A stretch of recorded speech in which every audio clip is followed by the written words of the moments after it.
अस्सलाम वालेकुम दोस्तों, मैं अनीस अहमद। आप देख रहे हैं इस्लामिक चैनल। आज हम मुफ्ती सलमान अजहरी का किताब सुनेंगे। उससे पहले हमारे चैनल को लाइक करें, शेयर करें, कमेंट करें। आपने मेरे चैनल को अभी तक सब्सक्राइब नहीं किया तो सब्सक्राइब भी कर लें। चलिए वीडियो देखिए। फरमाया गया, अरबी का कौल है, जराहतुस्सिनान लहल तियाम वला यल्तामु मा जरहल लिसान। तलवार से, चाकू से दिया हुआ जख्म सूख सकता है, जुबान से दिया हुआ जख्म कभी नहीं सूखता। जुबान से दिया हुआ जख्म नहीं सूखता। बोलने से पहले 1000 बार इस बात को ख्याल होना चाहिए कि मैं जिसको बोल रहा हूं कहीं उसका दिल छलनी तो नहीं हो जाए। मेरी जुबान ये होती 50 ग्राम की छोटी जुबान है, लेकिन बड़े बड़े लोगों के कलेजे चीर कर रखती है, बड़े बड़े लोगों के दिलों में सुराख करके रखती है, जख्मी करके रखती है इसका इस्तेमाल। इसीलिए रिवायत में मिलता है कि जब इंसान सुबह करता है तो सारे आज़ा, हाथ पैर आंख कान नाक, सारे आज़ा सबसे पहले जुबान से ये अर्ज करते हैं, उसकी पनाह मांगते हैं।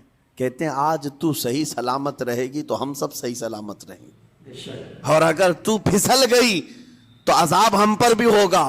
जुबान बोलती है, मार किसी और को पड़ती है, कोई जुबान को मारता नहीं है। गाली जुबान देती है, लेकिन मार कभी पीठ पे पड़ती है, सर पे पड़ती है, हर जगह पड़ती है। तो ये जुबान, नबी करीम सल्लल्लाहु तआला अलैहि वसल्लम ने इरशाद फरमाया, मन यज़मनु ली मा बैना लिहयतैहि व मा बैना। हुजूर पाक सल्लल्लाहु तआला अलैहि वसल्लम फरमाते हैं, जिसने 2 चीज़ों की ज़मानत मुझे दे दी, हिफाजत की, मैं उसे अज़मन लहुल जन्ना, मैं उसको जन्नत में ले जाने की ज़मानत देता हूँ। 2 चीज़ें क्या हैं? हुजूर फरमाते हैं, एक 2 जबड़ों के बीच में जो मौजूद जुबान है इसकी हिफाजत कर ले, और 2 रानों के बीच में जो शर्मगाह है इसकी हिफाजत कर ले। ये 2 चीजें जिसने बचा लिया, मैं उसको जन्नत में ले जाने की जिम्मेदारी देता हूं, जमानत देता हूं। इसका कितना बड़ा किरदार है, ये जुबान का कितना बड़ा किरदार है। और हुजूर ने एक बार पकड़ करके फरमाया था, जुबान को पकड़ करके कहा था, ये वो जुबान है जो इंसान को जन्नत में भी ले जाती है और दोज़ख में भी ले जाती है। कलमा किससे पढ़ते हैं आप? ला इलाहा इल्लल्लाह, जुबान ही से तो पढ़ते हैं, इसी कलमे ने आपको जन्नत तक पहुंचाया। और काफिर जो कुफ्र करता है वो भी जुबान से ही करता है, और जुबान उसे हमेशा की दोज़ख में ले जाती है। इस जुबान को चलाने से पहले 1000 बार सोच लें कि आज लहजों की सख्तियां बढ़ती चली गईं। और आपको पता है कुरान पाक में रब ताला ने ये फरमाया, वला तकुल लहुमा उफ़्फ़िन वला तनहरहुमा, वालिदैन के बारे में बच्चों को क्या कहा गया? उनको उफ तक ना कहो। लेकिन जुबान जब खुलती है ना, माँ बाप के खिलाफ नौजवानों को हमने देखा है गाली गलोच करते हुए और इतनी बुरी बातें कहते हुए, माज़अल्लाह। अजीज़ान गिराम वक़ार, हुजूर ने तो ये फरमाया, जिसने पलट करके अपने माँ और बाप को सख्त लहजे में बात किया या उनकी नाफरमानी की, हुजूर फरमाते मेरा दिल चाहता है कि उसके घर को आग लगा दूं, आग लगा दूं। इसलिए इस बात को हमेशा याद रखें, तुम्हारे लहजे की सख्तियां किसी को जख्मी कर दें तो आखिरत खराब हो जाएगी, आखिरत खराब हो जाएगी। हज़रत अलक़मा रज़ियल्लाहु ताला अन्हु, हुजूर के सहाबी, हुजूर सल्लल्लाहु अलैहि वसल्लम के सहाबी, आखिरी वक्त आ गया था लेकिन ज़ुबान नहीं खुलती थी।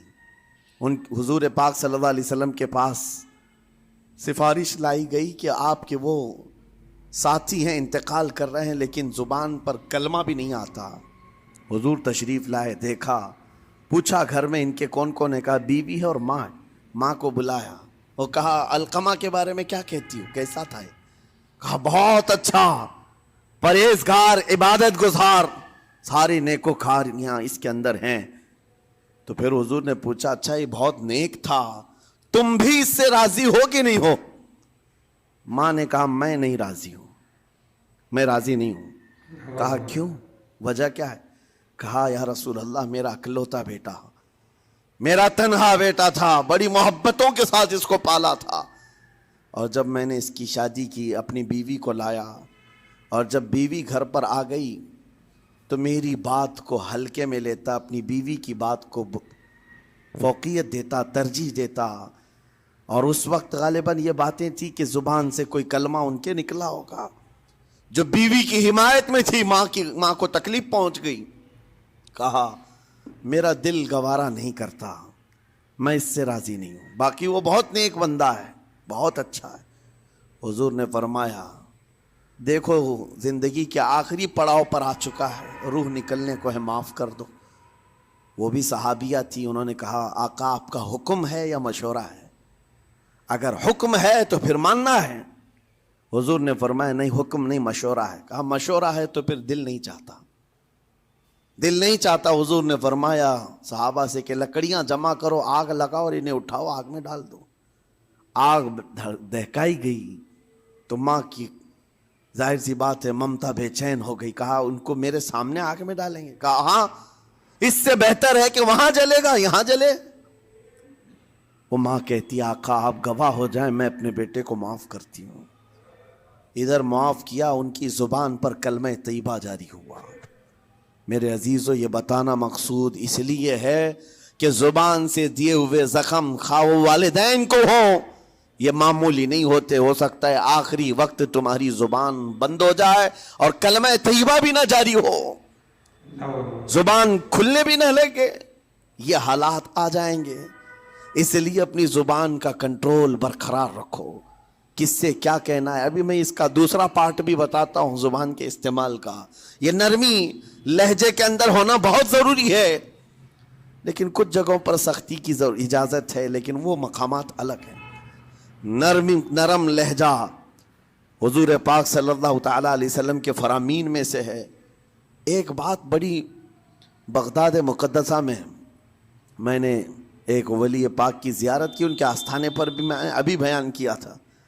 حضرت بہلول دانا مجذوب بزرگ تھے اور بغداد کی گلیوں میں کہیں پر بھی بیٹھ جاتے تھے, اور جو جانکار تھے وہ سمجھتے تھے اللہ والا بندہ ہے. مجذوب کس کو کہتے ہیں؟ جس کی یاد الہی میں عقل فنا ہو گئی, ختم ہو گئی, اللہ کے ذکر میں اور اللہ کی یاد میں اپنے آپ کو فنا کر دیا ہے. اس کے اوپر شریعت کا قلم نہیں. ظاہر سی بات ہے شریعت کے سارے احکام اس پر ہیں جس کی عقل سلامت ہے. عاقل ہو, بالغ ہو تو نماز فرض ہے نا, عقل ہی نہیں ہے تو وہ مجذوب ان اولیاء کو کہتے ہیں.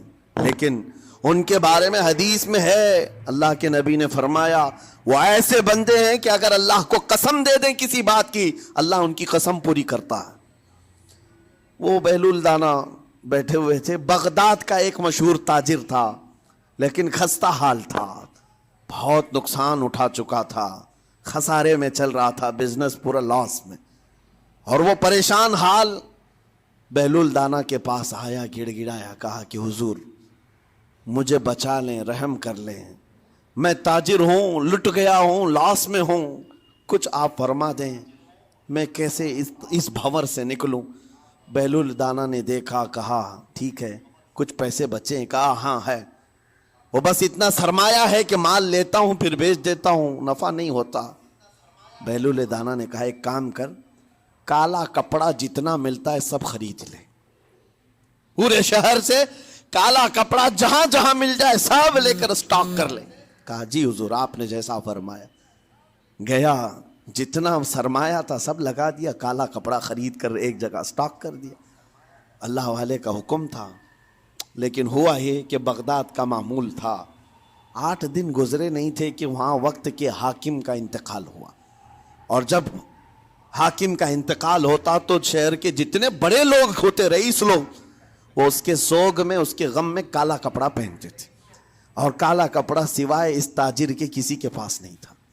اور سارے بڑے لوگ پیسوں سے اس کے پاس کالا کپڑا خریدنے آئے. یہ منہ بولے قیمت پر, جیسے تیسے جتنی قیمت پر بولے سب خرید کر لے جاتے, اور پل بھر میں ایک دن کے اندر وہ بہت بڑا کروڑ پتی بن گئے, بہت مال آ گیا. یہ بات یاد رکھیں, اللہ مال دیتا ہے, اس کے بعد پھر آزمائش بھی ہوتی. مال اتنا آ گیا, اب لے کر کے مستیاں تھیں, چند دن گزرے. ظاہر سی بات ہے مال کو بڑھانے کی تمنا ہر ایک کی ہوتی ہے, کوئی یہاں پر اینڈ کرنے والا نہیں ہے دنیا میں, چاہے اس کا بزنس اربوں پر بھی پہنچ جائے, اسے آگے پہنچنا ہے. चंद दिन गुजरे थे, 8-10 दिन, फिर आया हजरत बहलुल दाना को ढूंढते हुए। एक जगह मैदान में ये मंसूब बुजुर्ग बैठे मिल गए। आया और कहा, ओ दीवाने बता अब क्या खरीदूं, पैसा बहुत है अभी मेरे पास, बता दीवाने अब क्या खरीदूं।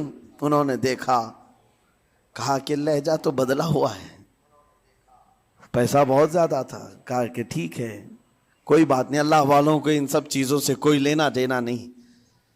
आपने कहा माल जितना है तेरे पास सब लेकर के खरबूज खरीद ले, तरबूज खरीद ले, जिसको कलिंगड़ कहते हैं, तरबूज पूरे खरीद ले। उसने करोड़ों की जायदाद पूरे तरबूजों में लगा दी, सब तरबूज खरीद कर स्टॉक कर दिया एक जगह। और उसके गुमान में यही था कि चंद दिन गुजरेंगे, कोई ऐसा ही हादसा होगा जब तरबूज मुंह मांगी कीमत पे लोग खरीदेंगे और मैं बेचूंगा। पूरा माल तरबूज में लगाया, 2 दिन 4 दिन 6 दिन 8 दिन गुजरे, कोई हादसा नहीं। इधर तो तरबूज सड़ने लग गए, वो तो ज्यादा दिन स्टॉक नहीं किए जा सकते, सड़न शुरू हो गई। फिर थोड़े दिनों के बाद पूरे के पूरे सड़ गए, करोड़ों का माल तरबूज में सड़ के चला गया।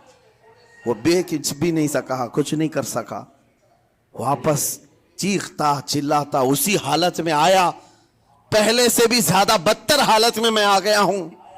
दौड़ते हुए आया, हजरत बहलुल दाना को ढूंढते हुए। कहां है वो? उसी जगह बैठे हुए मट्टी में बैठे रहते थे।